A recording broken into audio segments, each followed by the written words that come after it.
Olá, tudo bem? Prontos para mais um estudo? Um clube deseja produzir miniaturas em escala do troféu que ganhou no último campeonato.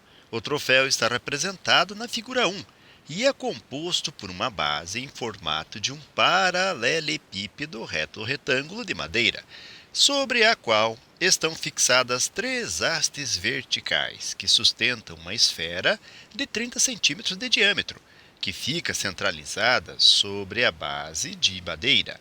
O troféu tem 100 centímetros de altura, incluída sua base. A miniatura desse troféu deverá ser instalada no interior de uma caixa de vidro em formato de paralelepípedo reto-retângulo, cujas dimensões internas de sua base estão indicadas na figura 2, de modo que a base do troféu seja colocada na base da caixa e distante das paredes laterais da caixa de vidro, em pelo menos 1 centímetro. Deve ainda haver uma distância de exatos 2 centímetros entre o topo da esfera e a tampa dessa caixa de vidro. Nessas condições, deseja-se fazer a maior miniatura possível. A medida da altura em centímetro dessa caixa de vidro deverá ser igual a... Bem, inicialmente vamos pensar no seguinte: como essa miniatura vai ser feita em escala, ou seja, deverá ser mantida uma proporcionalidade entre essas medidas expostas na figura 1 e a miniatura. Então nós vamos considerar agora os dados que foram informados na questão. Nós temos aqui na caixa de vidro, na base, 8 centímetros e 10 centímetros. Como a base do troféu é quadrangular, como referência para a colocação dessa miniatura, nós vamos levar em conta a menor medida.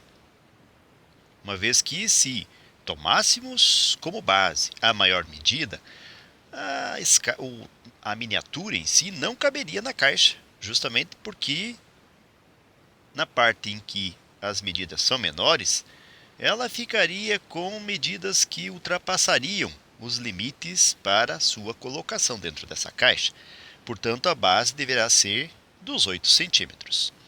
E nós queremos a aresta do paralelepípedo reto-retângulo da base da miniatura. Vejam só que é dito que, em relação a essa miniatura, nós temos que considerar que na quarta linha, de baixo para cima, nós vemos aqui em pelo menos 1 centímetro. Começando na linha anterior, né? Então, de modo que a base do troféu seja colocada na base da caixa e distante das paredes laterais da caixa de vidro em pelo menos 1 centímetro. Bem, como vamos considerar na caixa de vidro a medida menor, que é 8 centímetros, do lado esquerdo vamos tirar uma unidade. Do lado direito vamos tirar uma unidade também. Então podemos concluir que a base do troféu em miniatura deverá ter 6 centímetros. E agora vamos pensar, através de uma regra de 3, em como manter a proporcionalidade de modo a determinarmos essa altura H solicitada na questão. E nós temos aqui, na base do troféu da figura 1, 50 centímetros, que está para os 6 centímetros que serão considerados na miniatura. E nós temos ainda a altura do troféu, que é de 100 centímetros, que está para a medida que vamos levar em conta, x, para a altura do troféu. Vejam que não é a altura da caixa, mas a altura do troféu.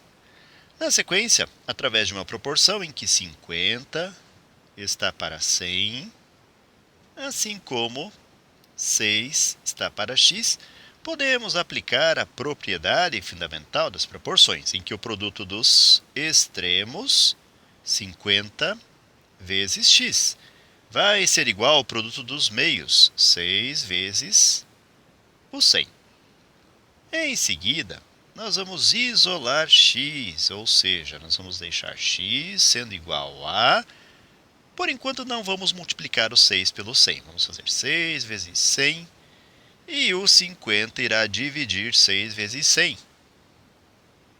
Agora podemos dividir 100 por 50. Como resultado, x vai ser igual a 6 vezes 100 dividido por 50 gerará 2. Ou seja, x vai ser igual a 2 vezes 6, 12 centímetros. Então, podemos marcar a letra A, certo?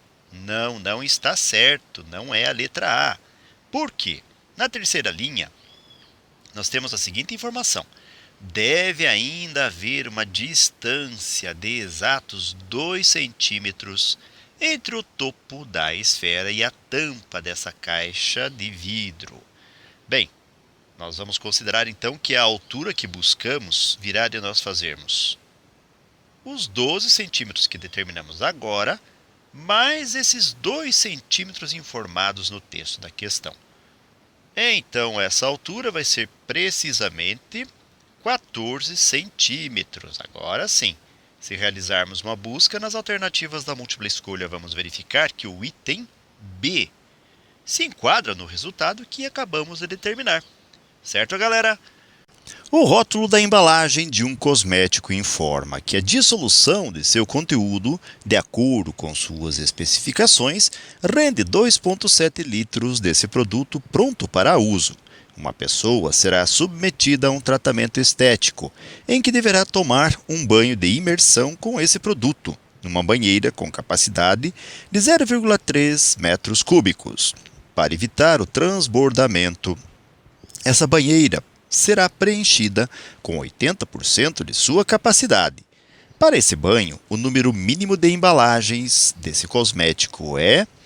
Bem, nós podemos então começar fazendo uma avaliação de quantos litros no total caberá na banheira. Bom, vamos pensar assim. Nós temos aqui 0,3 metro cúbico. Vamos até anotar essa informação. 0,3 metro cúbico corresponde a 100% do que conterá de líquido na banheira.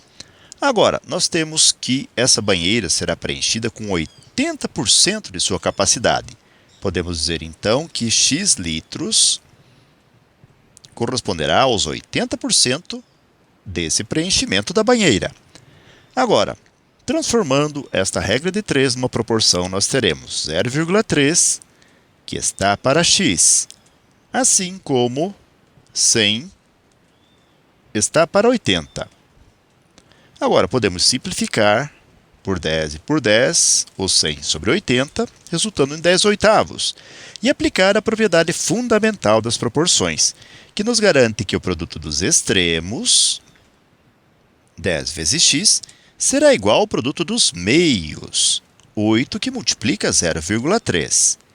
Isolando-se x, vamos escrever 10 dividindo 8 vezes 0,3. Logo, x vai ser igual a 8 que multiplica 0,3 resultará em 2,4 sobre 10.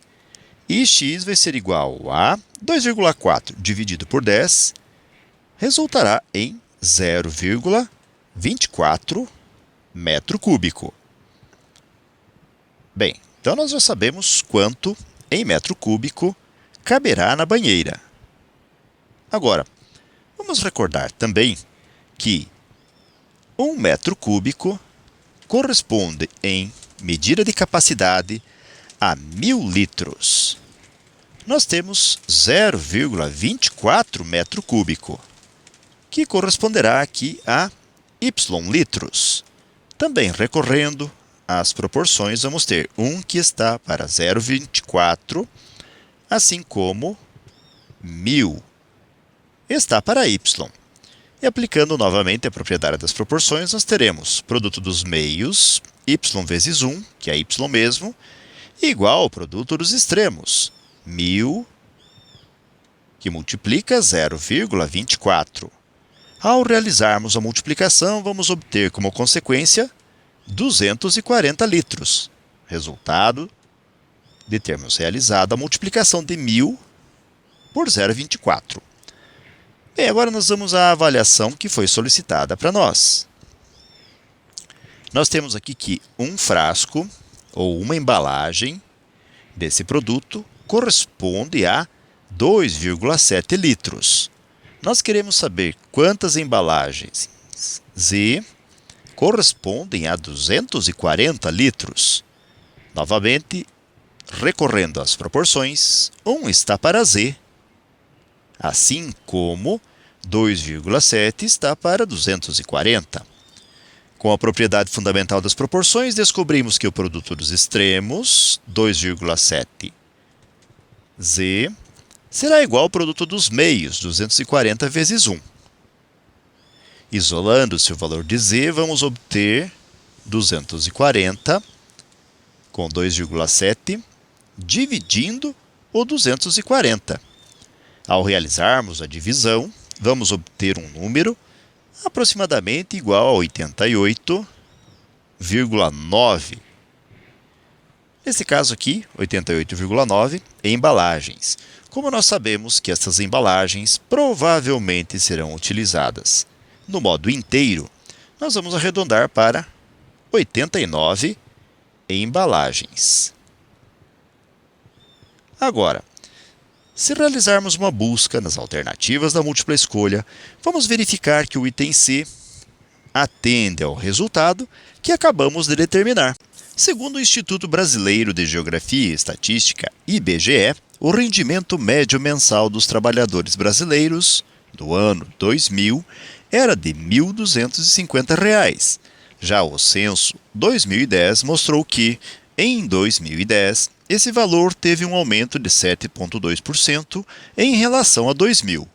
Esse mesmo instituto projeta que, em 2020, o rendimento mensal dos trabalhadores brasileiros poderá ser 10% maior do que foi em 2010.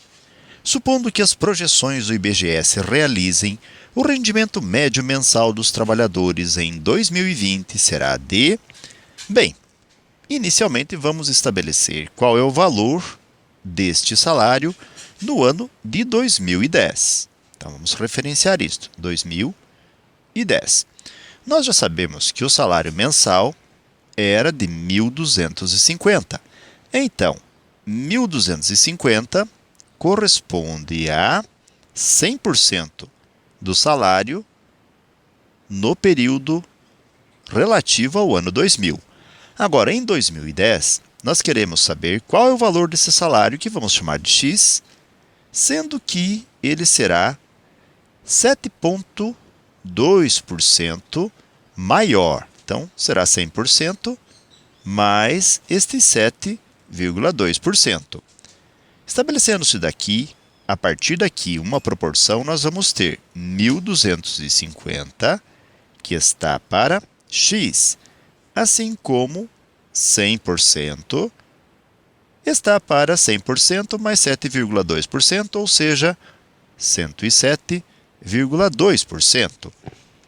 Agora, aplicando-se a propriedade fundamental das proporções, em que o produto dos meios, 100 vezes x, será igual ao produto dos extremos, 1.250 vezes 107,2. Agora, realizando-se a multiplicação, nós vamos ter 100x, que será igual a 1.250 vezes 107,2, que resultará em 134.000. Isolando-se o valor de x, vamos escrever 100 dividindo 134.000. Logo, vamos ter um valor de x que será igual a 134.000 dividido por 100. Ou seja, ao se realizar a divisão, nós vamos obter 134.000 dividido por 100, resultará em R$ 1.340. Este será o salário projetado para 2010. Agora, vamos em busca do que foi solicitado na questão. E na questão é dito o seguinte: supondo que as projeções se realizem, o rendimento médio mensal dos brasileiros em 2020. Então, vamos anotar aqui 2020.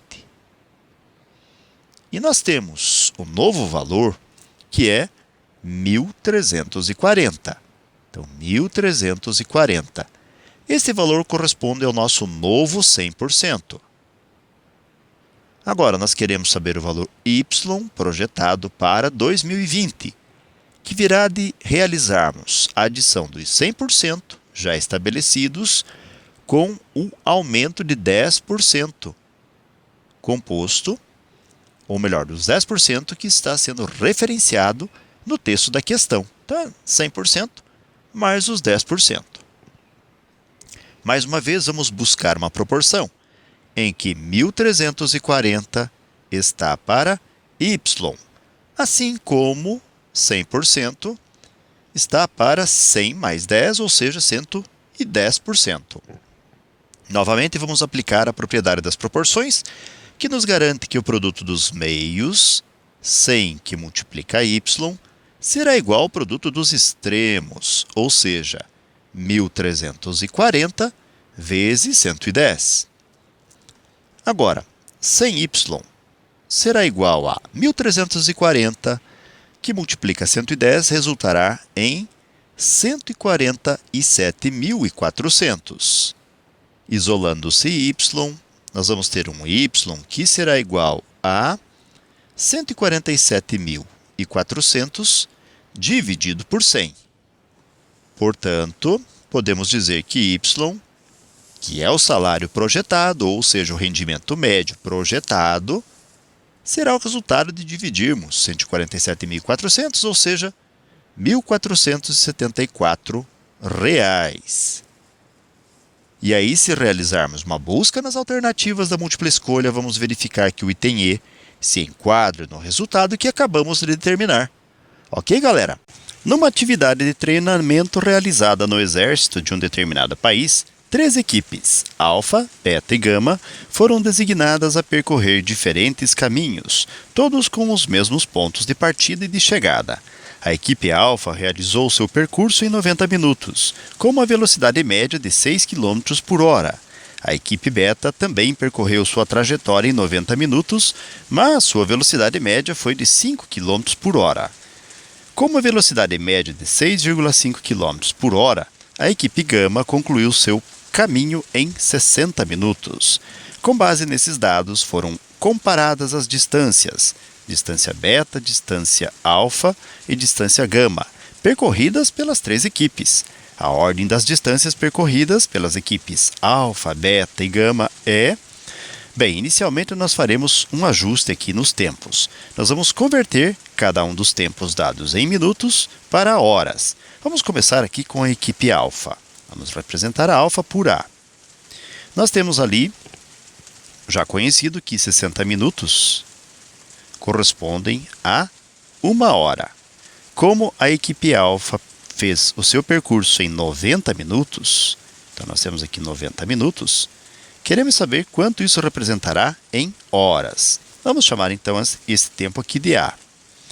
Utilizando-se da propriedade fundamental das proporções, nesta regra de 3, nós teremos o produto entre os extremos, 60 vezes A, que será igual ao produto entre os meios, aqui 90 vezes 1. 90 vezes 1. Isolando-se A, nós vamos obter então 90 dividido por 60, ou A, que vai ser igual a 1,5 hora. E já podemos ir em busca da sua distância percorrida. Nós temos então aqui presente o seguinte: a equipe alfa com uma velocidade média de 6 km a cada hora. Então, nesse contexto, nós vamos ter aqui 1 hora em que se percorre 6 km. E nós temos um tempo de 1,5 hora ainda da equipe alfa, que será a sua distância, ou a distância A. Novamente, utilizando-se da propriedade fundamental das proporções, nós podemos fazer produto entre os meios, 1 que multiplica a distância A, que será igual a 6 que multiplica 1,5. Então, a distância da equipe alfa será 6 vezes 1,5, aqui 9 km. Então, já possuímos ou temos a distância da equipe alfa. Agora nós vamos trabalhar com a equipe beta. Na equipe beta foi informado o seguinte: são 90 minutos também, então nós já sabemos que aqui, vamos chamar de B, que o tempo da equipe beta será 1,5 hora e que nós temos uma velocidade em que eles percorreram 5 km por hora, ou 5 km em uma hora. Novamente, através de uma regra de 3, podemos dizer o seguinte: uma hora para a equipe beta corresponde aqui a 5 km. Como ela fez o percurso em 1,5 hora, nós queremos saber a distância beta.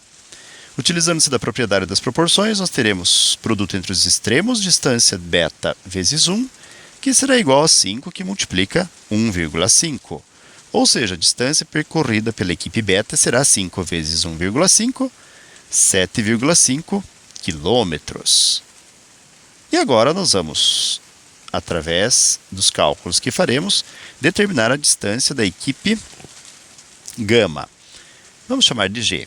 Na equipe gama foi informado que o tempo foi concluído em 60 minutos.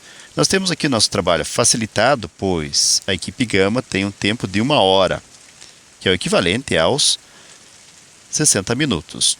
E ela fez o percurso com a velocidade média de 6,5 km por hora.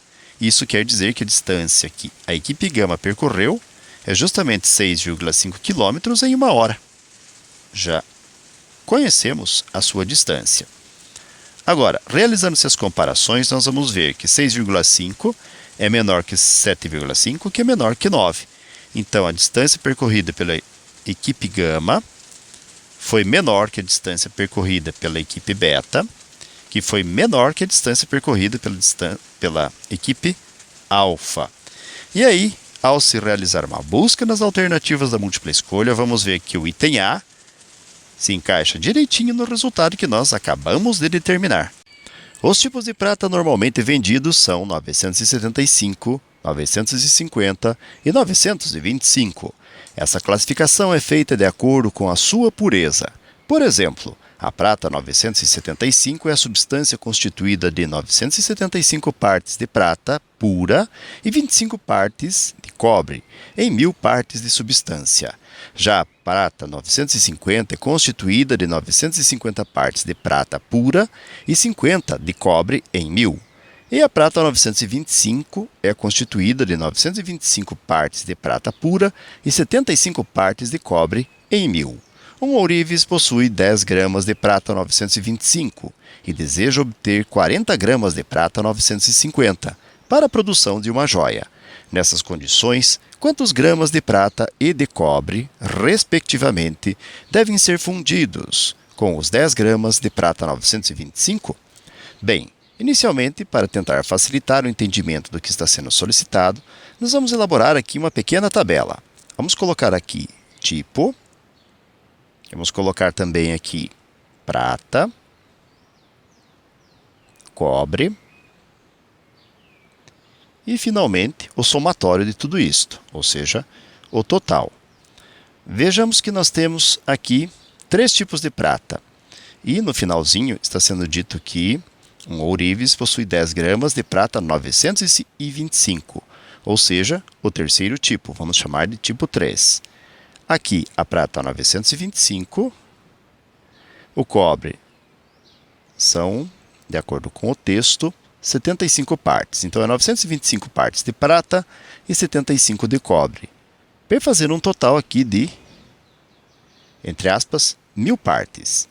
Ora, aqui está sendo dito também que ele já possui 10 gramas desse tipo de prata. Então, se nós formos pensar que ele já possui aqui 10 gramas e que nós não sabemos inicialmente desses 10 gramas quantos correspondem à prata e quanto corresponde ao cobre, nós já temos uma tarefa, realizar essa descoberta. E nós vamos fazê-lo já na sequência. Então, vamos também buscar as outras informações de acordo com o que foi colocado no texto. Ele deseja obter uma liga com prata correspondendo a 950, que é o segundo tipo de prata. Então, vamos colocar aqui o segundo tipo. Para este tipo de informação, nós temos ali 950 de prata, mais 50, que é de cobre. Totalizando aqui também 1000 partes. Ora, como nós queremos formar aqui, a partir das informações, 40 gramas de prata 950, nós temos o mesmo tipo de situação. Então, nós temos 10 e queremos 40 gramas. Não sabemos qual é a parte correspondente à prata e nem qual é a parte correspondente ao cobre. Muito bem, então agora nós já sabemos o que fazer. Vamos, inicialmente, ou na continuidade, descobrir quanto é A e quanto é B, através de uma regra de 3 simples. Vejamos então, nós temos 950, que está para 1000.